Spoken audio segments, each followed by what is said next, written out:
Welcome back to the deep dive. Today we are strapping in for an exploration into a completely hidden global conflict, a secret history spanning millennia, fought not just in dark alleys, but, in the gleaming penthouse suites of Manhattan and the deep tunnels beneath the oldest structures on Earth. Exactly. Our sources for this deep dive, they plunge us directly into the operational reality of these ultra-powerful immortal creatures, the Keepers, Yeah. and the dedicated, genetically compromised human operatives who are determined to hunt them to extinction. Right? And this isn't just about mythology, is it? It's about systems. It's all about systems, sophisticated technology, ancient physiology, deep finance, and these secret intelligence networks that are just constantly at war. And that's really our mission today, to map the architecture of this secret war. We're going to be constantly pivoting between two extremes. On one hand, you've got this primordial ancient power embodied by Lilith, who, she remembers the dawn of man. And on the other, you have the high-gloss, thoroughly modern celebrity machine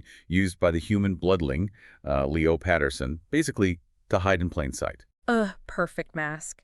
And we also have to get into the terrible price of this immortality, the rules of feeding, the vulnerabilities. And the unique hybrid genetics that turn one operative, Paul Ward, into both the ultimate weapon and a man who is just completely compromised by his own blood. It's a study in unintended consequences, really, especially when you consider that the Keepers were the species that, according to these sources, actually engineered human intelligence in the first place. Yeah, that's a huge piece of this. So let's unpack this entire structure.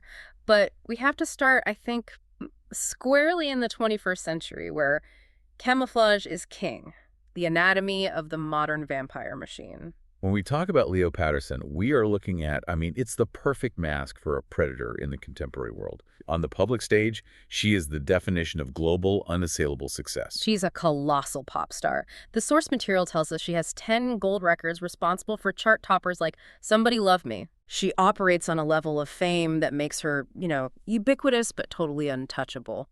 But what we find buried in the notes on Leo is a profound internal darkness that is the real price of her life. It's the ultimate contradiction, isn't it? Despite the worship of millions, despite having access to unlimited wealth and adoration, Leo is.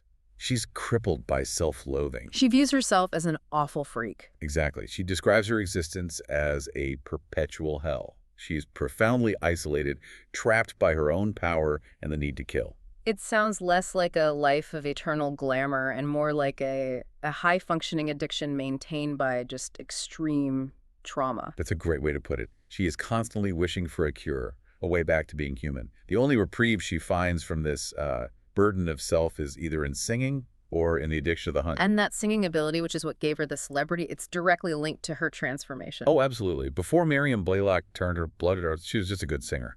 But to keep her blood infusion, it turned her voice brilliant. It has this curling, hypnotic smoke quality. Yeah. I love that phrase, curling, hypnotic smoke. It's perfect. And it even says it carries the alluring resonance of somebody who kills. So the act of vampirism, in her case, it wasn't just about survival. It was a terrifying, addictive form of chemical enhancement that brought her fame and at the same time, just crushing misery. Wow. So the voice literally sounds like a predator. But to maintain a lie of that magnitude on a global scale, you would need just flawless infrastructure and a staff who are essentially human shields. Absolutely. The level of operational security required is it's insane. Leo relies on a small but ruthlessly effective team to maintain her cover. This includes George, her chief of staff. And he's former high-level security, right, for people like Jack Yo. That's the one. Him, another guy named Malcolm, and the night chef, Mr. Leong. Their entire role is fundamentally about maintaining plausible deniability. Or, as the source puts it, ensuring they could pass a polygraph without the slightest hint of awareness. Yes, they have to have not even unconscious doubt in their minds that Leo is tucked safely into her suite when she was actually out hunting. The psychological toll of that, to just maintain that level of willful ignorance. It's immense. George and the others were constantly managing her schedule, providing alibis, dealing with the press, all while staying ignorant of the truth. They are the buffer that prevents her immense fame from becoming her greatest vulnerability. And the preparation for the kill itself, it reflects this need for total anonymity. When she hunts, she's a completely different person. It's precise, methodical transformation. The black wardrobe is, basic. Yeah. But the makeup and the appearance change is meticulous. She uses fresh contacts to dull her distinctive blue eyes to a common brown. Okay, so she's blending in. Totally. She alters her elegant eyebrows to a wider, different shape and makes her lips narrower. The goal isn't just disguise, it's about creating a temporary glitch in human recognition. That moment of doubt, where a casual witness sees her and thinks, don't I know that woman? A familiar but unrecognizable look that prevents any concrete identification later on. It's calculated confusion. And her choice of hunting tool just speaks volumes about this synthesis of the ancient and the modern in her life. She doesn't rely on, the stereotypical theatrical fangs. No, she uses a surgical instrument. She does. We're talking about the fleam, right? The notes describe this in exquisite detail. It's an ancient blooding tool, a legacy piece, inherited from Miriam Blaylock's companion, Sarah Roberts. And it has an ivory handle, now yellowed with centuries of use and age, attached to a silver shaft, terminating in a needle-sharp hooking point. The time she spends sharpening it is really revealing. Oh, it is. She uses a chamois, honing the silver and ivory until the mere weight of the instrument is enough to sink into flesh. This allows for precise, controlled bloodletting, which is crucial for a quick, quiet, non-messy kill in an urban environment. It's the ultimate specialized instrument for professional, discreet feeding. So all of this careful planning, the staff, the disguise, the fleam, it all leads back to her lair, which is the physical manifestation of her psychological contradiction. It's a museum of priceless art that's hiding a brutal mechanism for disposal. Her Manhattan residence is vast. The sources call it a true mansion, 70 feet wide, a rarity even in that city, and it's filled with staggering treasures. We are talking masterpieces, Titians, Canalettos. A Vermeer portrait of Miriam herself. Right, think about the audacity of that. Keeping a portrait of the keeper who turned you, a painting Paul Ward later recognizes, right there in her main salon. That Vermeer must be centuries old, which means the art collection itself acts as a kind of timeline of her existence, and Miriam's. But beneath all that luxury, beneath the Tiffany glass ceiling and the glowing teak table, is the necessary horror. The incineration furnace. Located in the basement, it's disguised under the pretense of firing a high-pressure boiler, but its engineering is bespoke for one purpose. Total annihilation of evidence. Exactly. The notes mention dozens of specialized gas jets and a high-power force air system. It's designed to achieve instantaneous, scorching consumption. It has to defeat forensic science. It does. Paul Ward later investigates and finds not even ash. The source details that the fire reduces entire bodies instantly, and even the skin and bone, the most resistant parts, they just disintegrate quickly. This is the ultimate logistical solution for continuous, anonymous killing required by the bloodling life. And that leads us to the ultimate tragedy of her existence. The rules of the blooding itself, it's a temporary, cruel gift. It is the dearest and cruelest act Miriam would perform. Human bloodlings are granted perfect youth for about 200 years.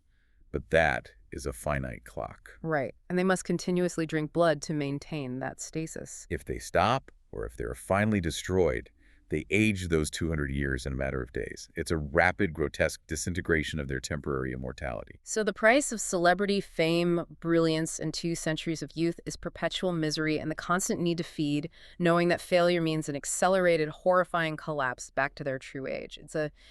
It's a luxurious, high-tech ticking time bomb. Perfectly said. So if Leo Patterson represents this self-hating, high-tech, modern manifestation of the species, then we have to pivot now to Lilith, who represents the primordial original power of the Keepers, and she has, let's say, 0 patience for the 21st century. Lilith's perspective is utterly alien. Her age is so immense she feels she merely stepped away for a moment, only to find herself 10,000 years later on a fundamentally changed Earth. And her entire motivation is rooted in this profound, ancient grief. A desperate search for her lost husband Adam and her true home, which she remembers as the blue spark beneath the mythological plum blossom tree.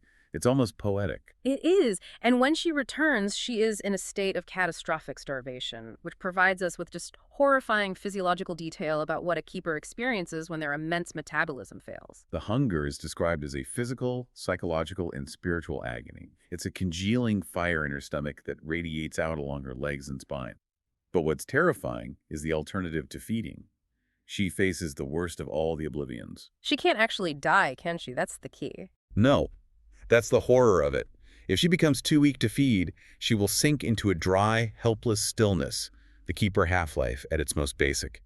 Her muscles will become ropey as smoked meat, and in the most visceral detail, her eyes would shrivel until they rattled in their sockets like stones in the pocket of a child. Wow. And she remains conscious through that. Fully conscious, trapped in an agonizing, paralyzed state, fully aware of her environment, but unable to respond or seek sustenance. That detail alone confirms the sheer brutality of their existence. When she finally does feed, the contrast between her ancient method and Leo's, hurried urban hunting is stark. It is. Lilith, even while starving, approaches the act with what the source describes as loving gentleness and respect. Which speaks to a lost ancient culture, maybe, where the relationship between the keeper and the victim was, I don't know, ritualistic. Perhaps. But again, the physical mechanism is terrifying. This isn't just about biting and drinking. It's a complete internal biopump. Tell us more about that physiological process. Lilith possesses a powerful muscle that encases her stomach. When she activates it, it contracts with what the source calls hydraulic smoothness, a movement so core to their being that an ancient poetess, Ashtar, referred to it as that movement beneath all others. Hydraulic smoothness, that's clinical. It is.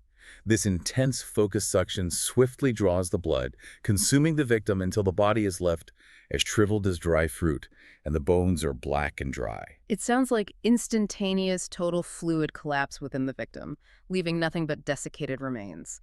It's a fundamental difference from Leo's precise bloodletting. This is full consumption. It is. But let's step back and look at her initial impressions of the modern world she finds herself in. When she emerges, she views humanity as filthy, jangling, squalling hordes, relying on rough animals for food and transportation. The technological shock must have been immense. Everything she understood about movement, communication, light, it's all fundamentally changed. It threw her entirely. The description of her reaction to the car is classic. She sees a carriage without a horse, and she seriously wonders if the wagons grew like plants. That's amazing. But she quickly analyzes the mechanics, noting the wide, small wheels would be impossible in the sand. Yet she immediately understands its functional superiority. No need to manage a horse, which is easily spooked and draws attention. And the noise. I can't imagine going from a quiet, ancient desert to a modern, urban soundscape. The horrible bleating of the gigantic machine, which we recognize as a modern truck or bus, it rocks her small car. She hears the clanking sound, followed in a moment by clattering that quickly became continuous, the sound of a train or city construction. It's an overwhelming sensory assault. And the lights? The jewel-like points of light she sees, electricity, she realizes are captured sparks in glass, replacing the primitive torches and candles she was accustomed to. What's truly profound, though, is how quickly her ancient understanding of humanity evolves. This is where the Keeper's original role as engineers of mankind comes into play. Right. Lilith is one of the original species, the Keepers, who intentionally bred man to intelligence. She speaks in Pharaonic Egyptian, the language of the rulers. She comes with this assumption of mastery. Yet she realizes modern humans are radically different from those she knew even a century before. Completely different. They are intricately formed, delicate spirits. They are endowed with a profound sense of self and awareness. The sheer richness of their consciousness has exploded. And what does that mean for her as a predator? It means the necessity of eating them becomes a greater moral torment. They are no longer simple prey. They have become complex, self-aware beings, making the consumption far more morally agonizing, even for an original keeper. That's a critical difference. The prey has evolved into a fully realized species, making the predator's job psychologically harder. Yet Lilith demonstrates the sheer, terrifying cognitive power of her species through her adaptation. Her language acquisition is breathtaking.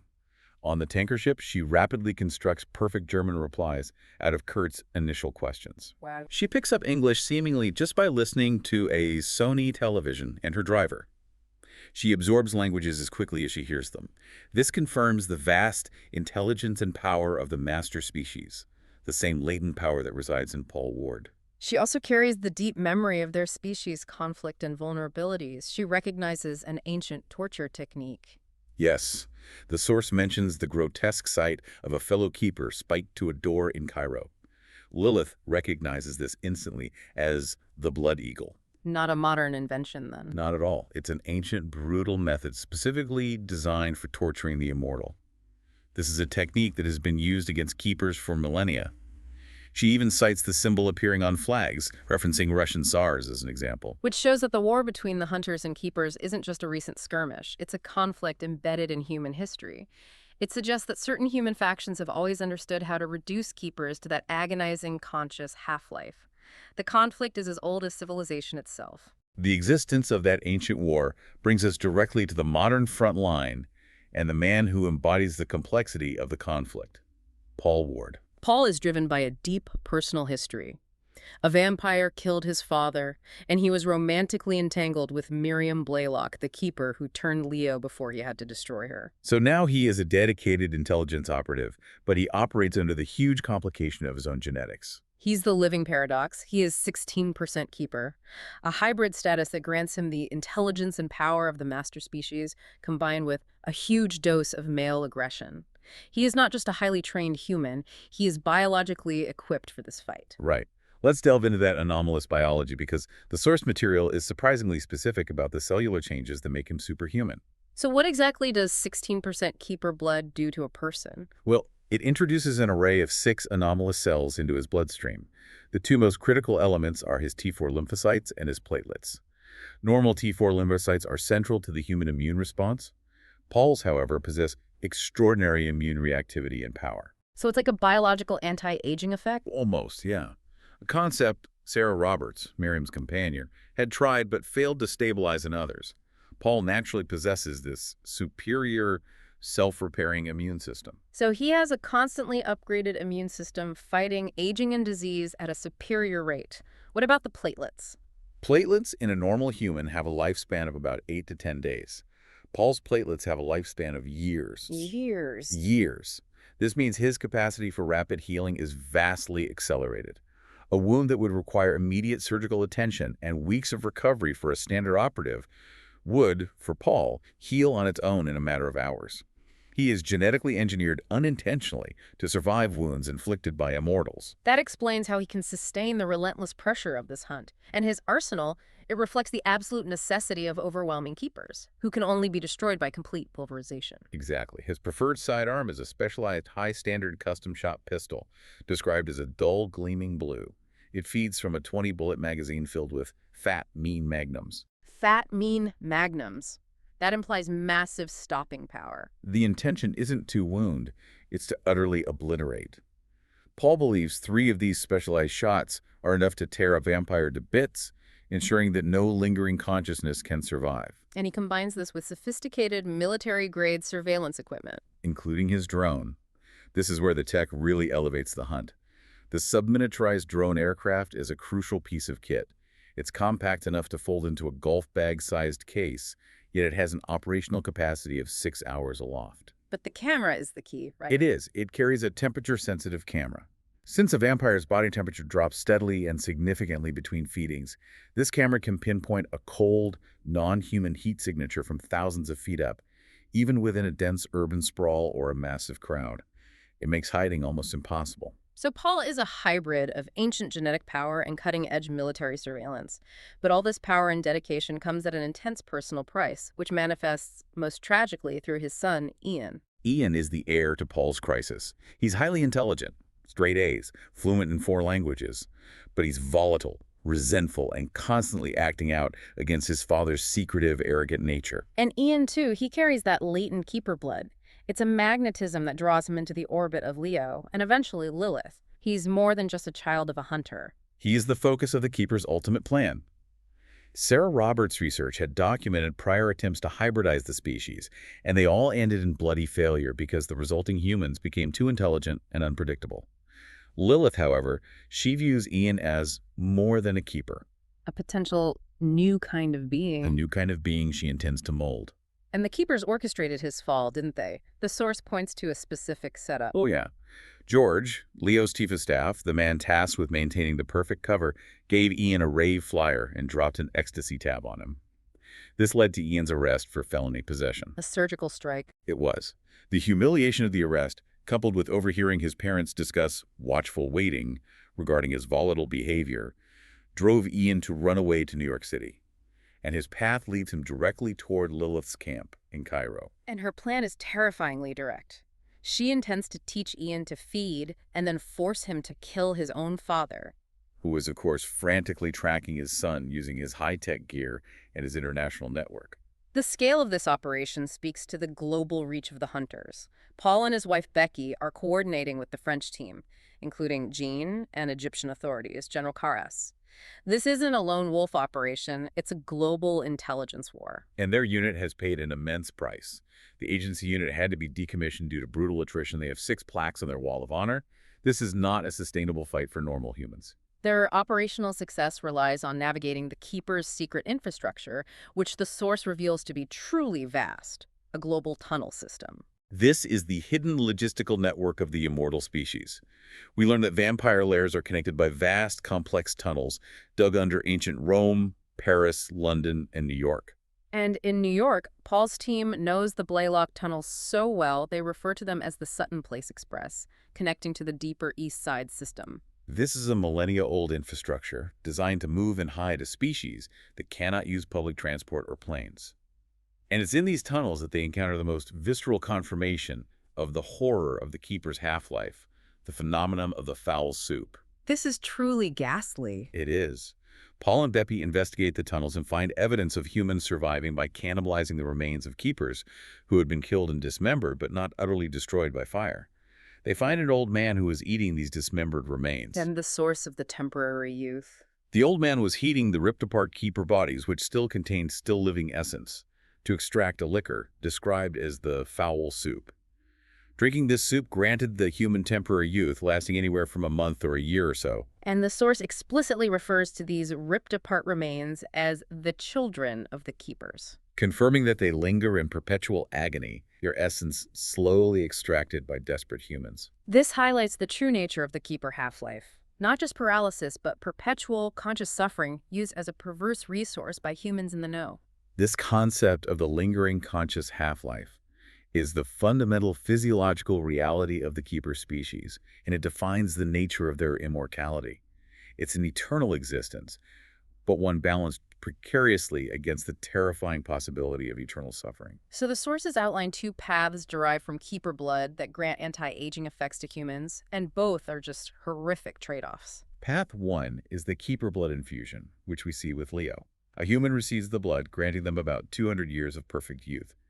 But this is purely maintenance. It requires continuous blood consumption, and if they stop, they face the rapid, days-long aging process back to their true age, ending in death. It's a temporary loan secured by murder. Right. But And path 2, the one we just touched upon, is the most repulsive. the foul soup. The foul soup. This is the ultimate act of desperation by humans, like the old man in the tunnels. They extract the still-living essence from Keeper bodies that have been shattered or dismembered but not incinerated. They must heat the remains to create this liquor for temporary anti-aging. The psychological horror here is that the source material insists these ripped-apart Keeper bodies still bear life.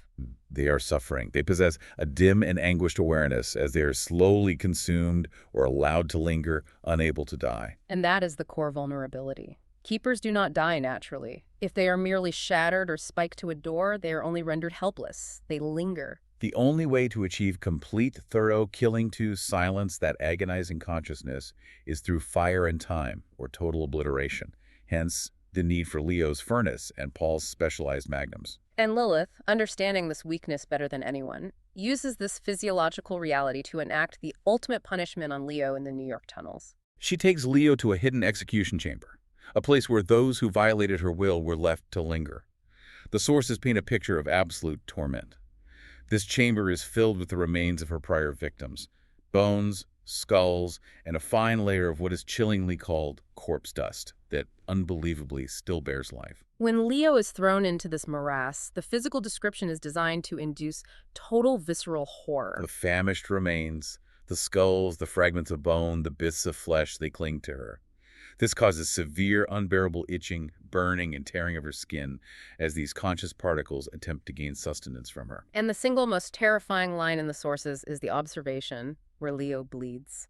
A particle of awareness followed. A particle of awareness, meaning the consciousness of the past victims is literally attempting to merge with her through her open wounds. Precisely. Leo faces the horror of being slowly transformed into a conscious mass of bones and particles. melded with the others in perpetual agony and longing. This execution is a terrifying promise of eternal, lingering awareness within a shattered physical form, the ultimate, personalized expression of the Keeper's curse. Which is why total destruction is the only moral imperative for the hunters. Exactly. So the narrative tension, having traversed Manhattan penthouses and subterranean torture chambers, culminates in Cairo, deep beneath the ancient world. Lilith leads Ian and Leo, having forced Leo into submission, through a vast, important labyrinth under Cairo. They cross beneath the Nile, heading toward the Giza Plateau, signaling a move towards a location of immense cultural and historical significance. And what they emerge into is not a lair, but something entirely unexpected and monumental. A secret chamber beneath the Pyramid of Cheops itself. Yes, specifically accessible through the Queen's Chamber. This is the Hall of Records. The sources describe it as a gleaming, shimmering wonderland. It's filled with enormous frozen mirrors, described as 40 to 50 feet long. And these aren't just reflective surfaces. They display the past. They display the past. This must be the ultimate archive. They see the entirety of civilization's history unfolding. The Pyramid of Cheops is displayed white and new before erosion took hold. They see graceful ships sailing on the pristine Nile. It is the treasure house of the ages. It connects the Keepers directly to the foundational history of mankind, suggesting they weren't just observing, but actively curating or controlling the record of civilization. Meanwhile, Paul and the hunting team are rapidly closing in. The hunters arrive, tracking Ian via the small silver leader transmission device Paul had foresightedly given his son. The confrontation is immediate, and Lilith executes the final phase of her plan, forcing Ian to feed on Leo to seal his transformation. This is the moment of truth for the Ward bloodline. Ian has been starving, his Keeper magnetism drawing him to the blood. Lilith thrusts his face into Leo's neck and he drinks. He groans, signaling the physiological response is working. But then... The moment of the non-feed. Despite the intense hunger, the Keeper blood's lure, and the consumption of Leo's blood, Ian twists his head away from the wound. Becky, observing the scene, notes the absolutely crucial detail. He did not feed on that woman. He drank, but he refused the full commitment to the predatory act. It suggests that the unique 16% hybrid status, coupled with his human will and consciousness, the very intricately formed, delicate spirit Lilith had lamented, allowed him to choose a different path. He overcame the ancient physiological imperative of the Keeper species. He did. He refused to join Lilith's vision of eternal overlordship. This victory, however, comes at an immediate, brutal physical cost to the man who made it possible, Paul Ward. Paul collapses, suffering intense heart pain. The sheer, sustained physical and emotional pressure of the hunt, the existential terror, the fear for his son, the immense sudden relief, it pushes his heart past its limit. The sources remind us that his doctor had warned him he needed a heart cath within a year. This final confrontation pushes him right to the edge. It symbolizes the immense physical toll this war exacts on the human element, even on a genetically enhanced human. And with the threat defeated, the hunters must apply their knowledge of Keeper physiology to ensure absolute destruction. No half-life. No half-life. Jean and Kari move with chilling efficiency. Knowing that Keepers merely linger, they must prevent any chance of suffering or revival. Jean uses his specialized weapon to utterly pulverize the two vampires, ensuring that no trace of life remains. It's a necessary, brutal act of mercy rooted in the deep knowledge of their enemy's biology. So Ian's survival suggests a future for the Ward bloodline outside of the Keeper tyranny. His hybrid nature may be the key to navigating the future relationship between the two species. But what about Lilith, the Ancient? What happens to her consciousness in the moments before her destruction? This is perhaps the most philosophically profound revelation in the entire source. As she is being destroyed, Lilith experiences a massive rush of memories, her long, terrible dream. She snaps back to her original self, a young bride named Lilith, greeting her husband, Adam. She believes she had only been asleep beneath a plum blossom tree for just an hour. Yes. Her entire 10,000 years as a keeper, the immense power, the engineering of man, the agony of starvation, the centuries of terror, it may have all been an ancient fever dream, a horrific illness she endured in stasis. Which casts doubt on the entire reality of the Keeper species. It suggests their terrifying existence was perhaps an extended psychic aberration rather than a true form of immortality. A fascinating possibility. So, we've completed our deep dive into the Keeper's world. We've charted the complex systems that allow them to hide and hunt, from Leo Patterson's high-tech incineration furnace and careful celebrity mask, to Lilith's primordial, agonizing hunger and terrifying cognitive power. And we see that the conflict hinges entirely on two factors: the Keeper's fundamental, unkillable nature, which requires the hunters to evolve specialized, high-attrition Is a tactics. surprising genetic resilience of the human spirit, encapsulated in Paul and Ian Ward, who demonstrated that the hybrid blood can produce choice, not just addiction. Right. The modern world provided chaos for Lilith, but it also provided the technology and the growing awareness in human consciousness that ultimately helped the hunters to prevail and Ian to refuse his terrible destiny. So we leave you with one final provocative thought to mull over. The final lair of the Keepers, the treasure house of the ages containing all of civilization's history, was a shimmering archive found beneath the Pyramid of Cheops. And the secret exit used by the hunters to extract Paul was through the Queen's chamber. Considering that this ancient archive held the key to the Keeper's own secret past, and that Ian's refusal suggested a higher form of consciousness, what fundamental truth about the relationship between Keepers and humanity do you think that hidden archive was ultimately designed to conceal?